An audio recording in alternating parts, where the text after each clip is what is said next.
Hello दोस्तों, मेरी नई कहानी में पुनः आप लोगों का स्वागत है।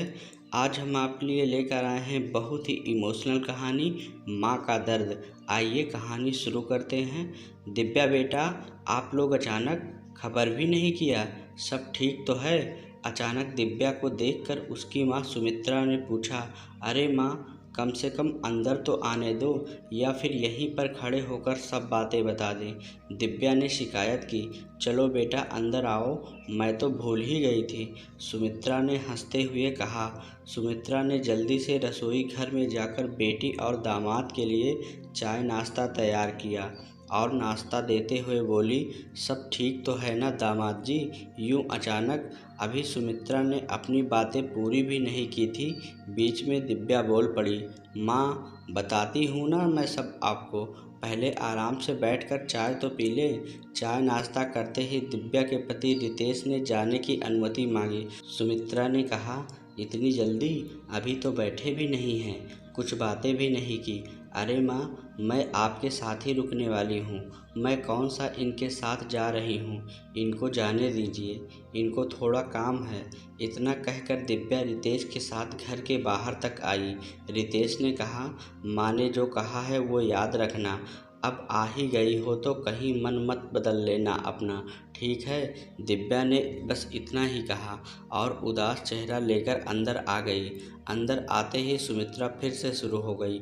बताओ तो सही बेटा, यूँ अचानक, आज से पहले तो कभी नहीं आई, कुछ बात है क्या? बहुत बूझी बूझी सी लग रही हो। अचानक दिव्या अपनी माँ के गोद में सर रख कर ज़ोर ज़ोर से रोने लगी। क्या हुआ मेरा बच्चा? ऐसे रोते नहीं, घर में लड़ाई हुई है, सासू माँ ने कुछ कहा दिया?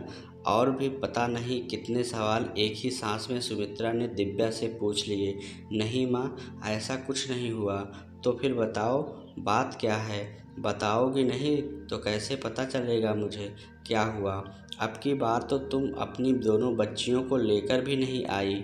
सुमित्रा के चेहरे पर चिंता की लकीरें साफ साफ दिखाई दे रही थी। उन्हीं की वजह से तो ये सब हो रहा है। ना वो दोनों इस दुनिया में होती, ना मुझे इतने दुख देखने पड़ते। दिव्या ने अपने आंसू पोंछते हुए कहा। ऐसा क्यों बोलती है बेटी? मैंने भी तो तुम 4 बहनों को जन्म दिया है, मैंने तो ऐसा कभी नहीं कहा। माँ, तुम्हारा टाइम और था, अब टाइम बदल गया है। उस समय इतनी महंगाई नहीं थी।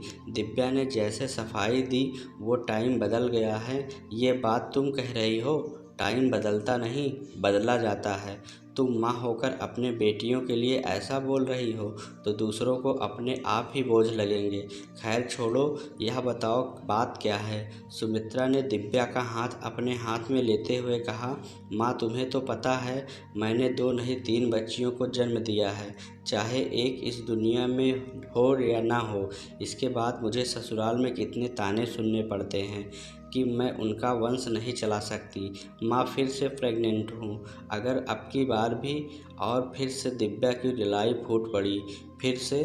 तुम अपने शरीर की ओर क्यों नहीं देखती? कितनी कमज़ोर हो गई हो, अभी छोटी वाली बच्ची 2 साल की भी नहीं हुई, और फिर से? सुमित्रा ने दिव्या को निहारते हुए कहा। माँ, मैं तो करना ही नहीं चाहती थी, लेकिन क्या करूँ, रोज़ रोज़ की तानों से तो अच्छा ही है ना। तो उनकी सुनकर खुद को ख्याल रखना भी छोड़ देगी। छोटी वाली बच्ची अभी 2 साल की है, वो कैसे रहेगी तुम्हारे बिना? क्यों छोड़ कर आ गई उसे? और भी तुम रुकने की बात भी कर रही हो। सुमित्रा ने चिंता जताई। परी के होने के बाद रोज़ मुझे इस दुख से गुजरना पड़ता है। रोज़ सासू माँ के ताने, रितेश काम से आते हैं थके हारे, उनसे भी क्या कहूँ, पूरे दिन ऑफिस में काम, अगर मैं अपना दुखड़ा सुनाने लगी तो वह भी झल्ला उठते हैं। मैं तो बच्ची को लेकर आ रही थी, लेकिन सासू माँ ने साफ मना कर दिया। दिव्या ने बताया। तो अब क्या? क्या कहा उन लोगों ने? माँ, अभी 2 दिन पहले ही मैंने सोनोग्राफी करवाई है, उसमें पता चला है कि अब की बार मुझे जुड़वा बच्चे हैं। घर आकर जब रितेश ने ये बात अपनी माँ से बताई तो वो खुश होने की बजाय झल्ला पड़ी और बोली, लगातार लड़की होने के लक्षण दिखाई दे रहे हैं, ऊपर से जुड़वा, कैसे संभालेंगे हम इतनी इतनी लड़कियों को? फिर उन्होंने मुझे अबॉर्शन के लिए बोला, लेकिन डॉक्टर ने साफ साफ मना कर दिया। अबॉर्शन से मेरी जान को को खतरा है माँ। सासू माँ ने अपना फैसला सुनाया है कि या तो मैं आपके पास आकर अबार्शन करवा लूँ या फिर बच्चे होने तक यहीं पर रहूँ। अगर लड़कियाँ हुई तो वो मुझे अपने घर में पैर भी नहीं रखने देंगे। दुख तो इस बात का है माँ। रितेश ने भी उनका फैसला चुपचाप मान लिया। इतना कहकर दिव्या की रुलाई फिर से फूट पड़ी। दिव्या, रोते नहीं, ऐसे समय में हिम्मत से काम लेते हैं। और तू मेरी बेटी है, जब तुम्हारी माँ ने कभी हिम्मत नहीं हारी तो तू ऐसा क्यों करती है। मैंने भी तुम 4 बहनों को जन्म दिया, बहुत ताने सुनने पड़े, अबार्शन कराई भी गई, लेकिन वहाँ से भी छुप कर वापस आ गई। घर वालों ने अलग कर दिया, रहने के लिए मकान तक नहीं दिया। बहुत दुख देखे हैं बेटा, लेकिन अब मेरी बेटी दुख नहीं देखेगी। अगर तुम्हें मेरी बात सही लगे तो मान लेना। मानेंगी मेरी बात? सुमित्रा ने दिव्या की आंखों में देखते हुए कहा। लेकिन माँ, हम क्या करेंगे? दिव्या ने मजबूरी जताते हुए कहा। जब हम कुछ ठान लेते हैं तो सब कुछ कर सकते हैं। तुम बस मेरी बात मानो, फिर देखो वो लोग तो दौड़े दौड़े तुम्हारे पास आएंगे। सुमित्रा ने कहा। माँ, आप कुछ भी कर लो, अगर लड़का नहीं हुआ तो वो कभी मुझे स्वीकार नहीं करेंगे। दिव्या ने जोर देते हुए कहा।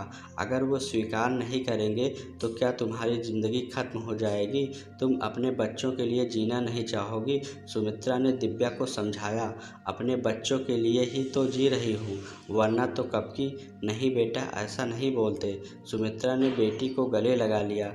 काफ़ी देर तक अपनी बेटी को समझाने के बाद सुमित्रा ने रितेश को फ़ोन किया, लेकिन रितेश ने तो वही रटी रटाई बात तोते की तरह फटाफट बोल दी। घर में वही होगा जो माँ चाहेगी। 2 दिन बीत 3 दिन बीते, लेकिन ना ही रितेश का फ़ोन आता, ना दिव्या की सासू माँ का। सुमित्रा से अपने बच्चे की हालत देखी नहीं जाती थी। रोज़ रोज़ उसे समझाती, लेकिन दिव्या पर कोई असर नहीं होता। वह दिन ब दिन मुरझाई सी जाती। एक दिन पड़ोस वाली आंटी से पता चला कि उसकी बेटी की तबीयत बहुत ज़्यादा ख़राब है। दिव्या से रुका नहीं गया और वो अपनी बेटी से मिलने ससुराल पहुंच गई, लेकिन दिव्या की सासू माँ ने उससे मिलने भी नहीं दिया। रितेश भी मिमियाता रह गया, लेकिन माँ की वही पुरानी आदत, तुम अपनी माँ की तरफ या अपनी पत्नी की ओर। रितेश बेचारा चुपचाप रह गया। अपनी बेटी की चिंता में दिव्या ने 2 दिन तक कुछ खाया नहीं और वह खुद बीमार पड़ गई। सुमित्रा ने रितेश को फ़ोन करके बताया कि दिव्या की तबीयत बहुत ज़्यादा ख़राब है, अगर वह आना चाहे तो आ सकता है। रितेश ने अपनी माँ से बहाना बनाया कि वह बच्चों को घुमाने ले जा रहा है और वह अपने दोनों बच्चियों को लेकर दिव्या से मिलाने के लिए ले आया। दिव्या अपनी दोनों बच्चियों को बहुत ही खुश हो गई और उनको गले लगाकर फूट फूट कर रोने लगी। वहीं बच्चों को भी यही हाल था। रितेश भी अपने आंखें नम होने से रोक नहीं पाया। अब क्यों रो रहे हो रितेश? उस दिन कहाँ थे जब मम्मी ने फैसला सुनाया था? आपने उस दिन साथ दिया होता तो आज मेरे बच्चों की ये हालत ना होती। दिव्या ने रितेश की ओर देखते हुए कहा। मुझे माफ़ कर दो दिव्या, लेकिन मैं क्या करूं? पापा के जाने के बाद माँ ने मुझे बहुत दुख उठाकर संभाला है। अगर उनकी बात काटता हूँ तो भी दुख होता है, तुम्हारी तरफ देखता हूँ तो भी दुख होता है।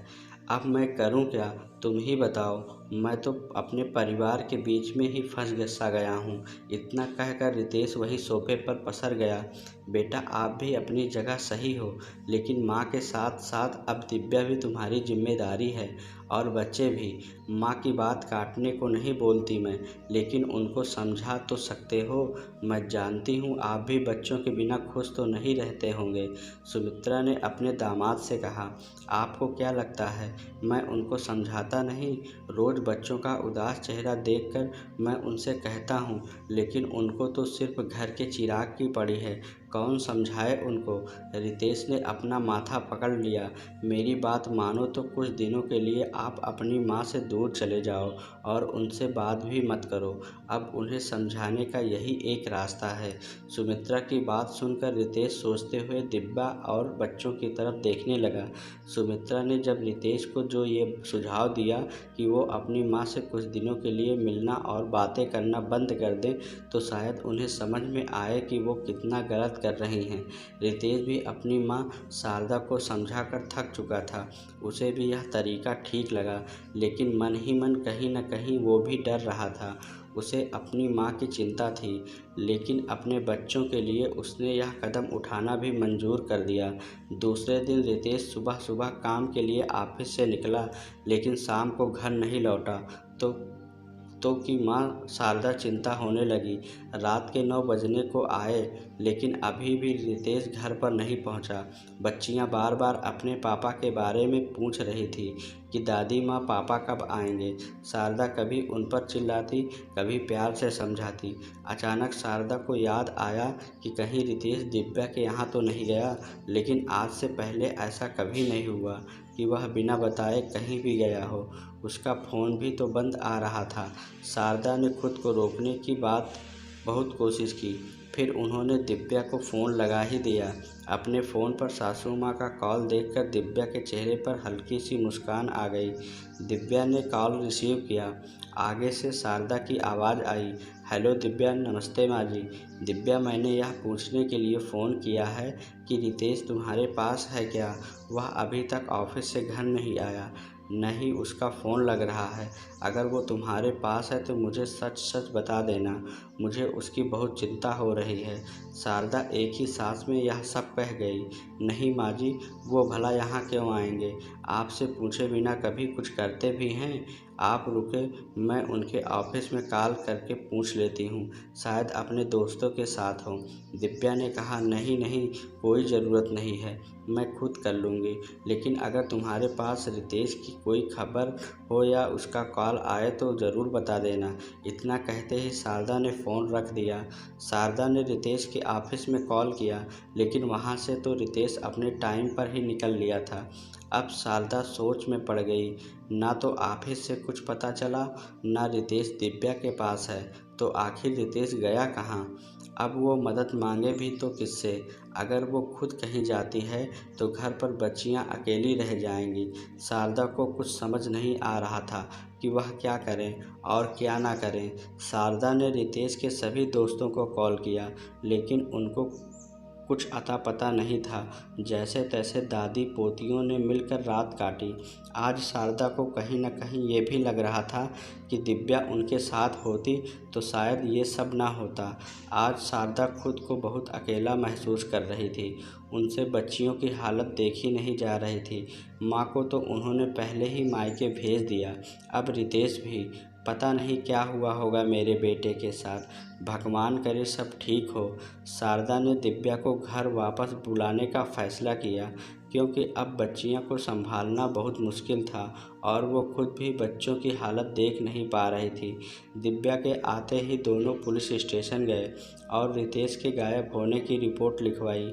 घर आकर शारदा निढाल होकर सोफे पर गिर पड़ी। दिव्या से उनकी हालत देखी नहीं जा रही थी, लेकिन करती भी तो क्या?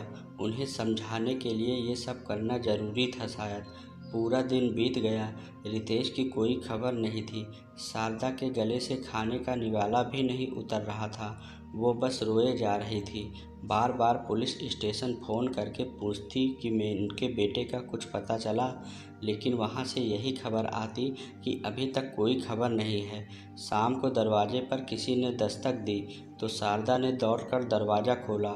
सामने देखा तो रितेश 2 पुलिस वालों के साथ खड़ा था। शारदा जी, आपका बेटा रितेश कहीं गायब नहीं हुआ था। ये कुछ लोग अपने काम से बाहर गए हुए थे। अभी इनका फ़ोन ऑन हुआ तो लोकेशन ट्रेस करके हमने इनका पता लगाया।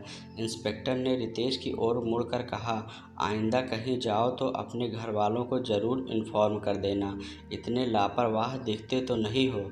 आपकी वजह से आपके घर वालों को भी परेशानी हुई है और हमें भी। आइंदा इस बात का ध्यान रहे। सॉरी इंस्पेक्टर साहब, मेरी वजह से आपको जो तकलीफ़ हुई है उसके लिए मैं माफ़ी चाहता हूँ। इतना कहकर रितेश अंदर चला गया। शारदा ने भी उनका धन्यवाद किया और वो भी रितेश के पीछे पीछे अंदर आ गई। समझते क्या हो माँ आप? मैं आप कोई बच्चा नहीं हूँ जो मेरे पीछे पीछे पुलिस को भेज दिया। फ़ोन की बैटरी डेड हो गई थी, थोड़ा इंतज़ार भी तो कर सकते थे आप लोग।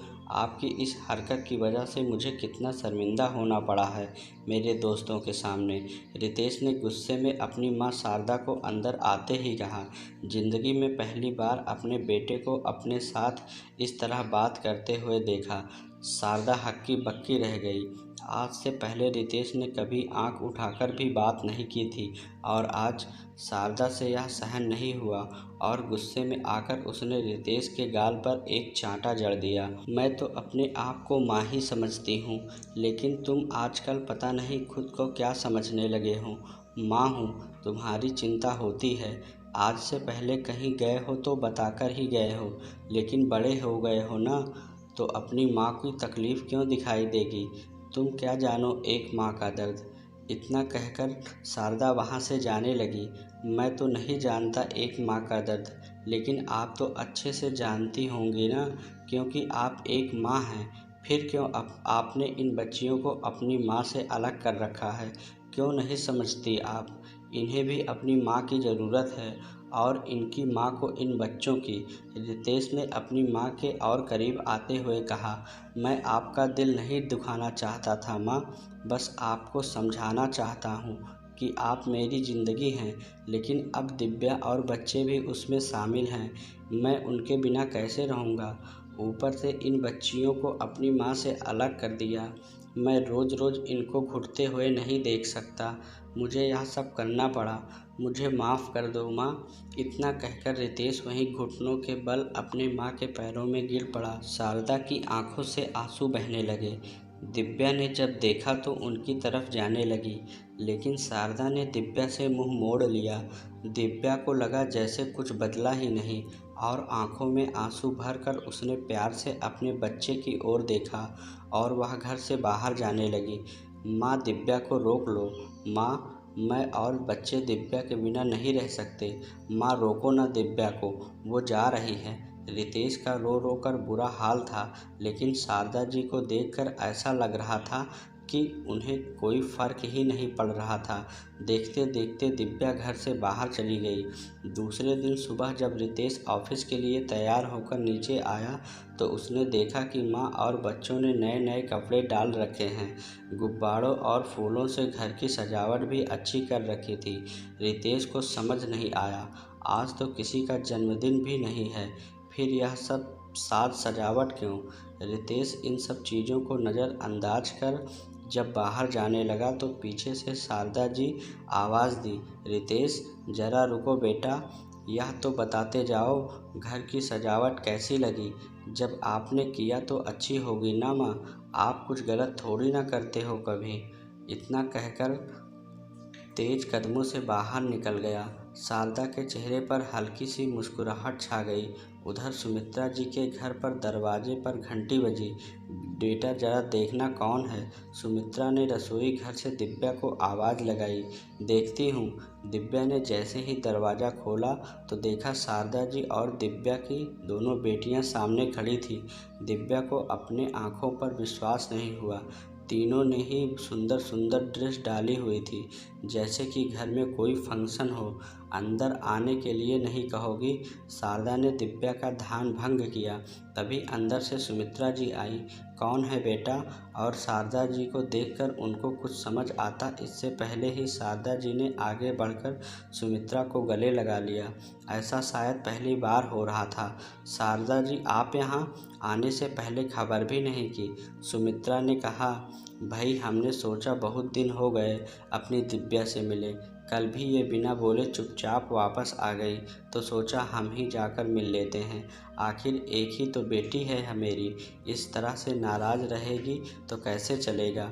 शारदा ने दिव्या की ओर देखते हुए कहा। शारदा जी शायद पहली बार दिव्या को अपनी बेटी कहकर संबोधित किया होगा। दिव्या की आंखें नम हो गई। मुझे माफ़ कर दो दिव्या, मैं समझ नहीं पाई। मैंने तो बहुत बड़ा पाप किया है। इतने दिनों तक इन नन्ही सी परियों को अपने माँ से दूर रखा। खुद औरत होकर एक औरत की अहमियत समझ न पाई। क्या तुम अपनी माँ को माफ़ नहीं करोगी। कहते कहते शारदा की आवाज़ रूंध गई। आप कैसी बातें कर रही हो माँ जी। आप बड़े हैं हमसे। आप माफ़ी मत मांगिए। आपने मुझे अपनी बेटी कहकर पुकारा है, मेरे लिए तो यही बहुत बड़ी बात है। दिव्या ने अपने सासू माँ के आंसू पोंछते हुए कहा। जब रितेश मुझसे दूर गया तो मुझे समझ आया कि एक माँ का दर्द क्या होता है। कैसे रही होगी तुम अपने बच्चों के बिना। मुझे समझाने का शायद यही रास्ता था। अब मुझे कोई फ़र्क नहीं पड़ता कि आने वाली संतान बेटा है या बेटियां। बस अब अपने घर चलो। तुम्हारे बिना घर सूना सूना सा हो गया है। घर को फिर से तुम्हारी ज़रूरत है।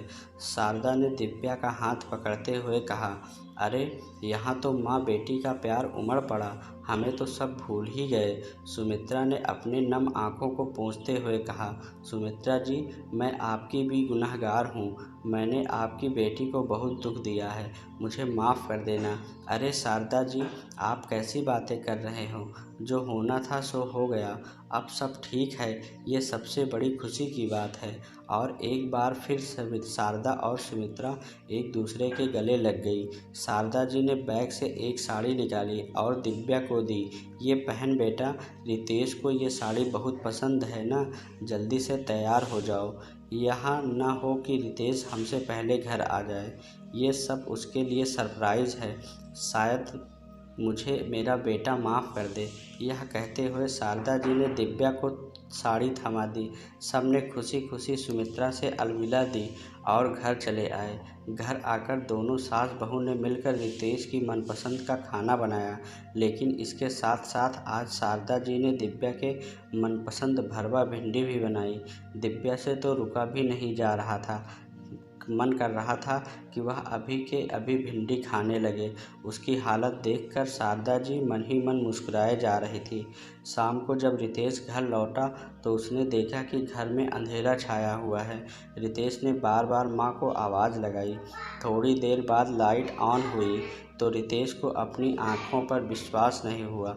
सामने दिव्या खड़ी थी। अपने सारे परिवार को एक साथ देखकर रितेश की आंखें भर आई। क्या अब भी अपनी माँ को माफ़ नहीं करोगे बेटा। पीछे से शारदा जी की आवाज़ आई, मैं आपसे रूठा ही कब था माँ। इतना कहकर रितेश अपनी माँ के गले लग गया और बच्चों की तरह शिकायत की, तो ये सब दिव्या के लिए हो रहा था, मेरे लिए तो कभी आपने इतनी सजावट नहीं की घर में। भाई सजावट हो भी क्यों ना, आज मेरी बहू नहीं मेरी बेटी मेरे घर आई है। इसी के साथ घर में हंसी खुशी के फव्वारे फूट पड़े। आज शारदा जी को दिल से माँ के दर्द का एहसास हुआ था। तो दोस्तों, आपको यह कहानी कैसी लगी हमें कमेंट बॉक्स में ज़रूर बताना। अगर आप नए हैं तो वीडियो को लाइक और चैनल को सब्सक्राइब ज़रूर करना। धन्यवाद।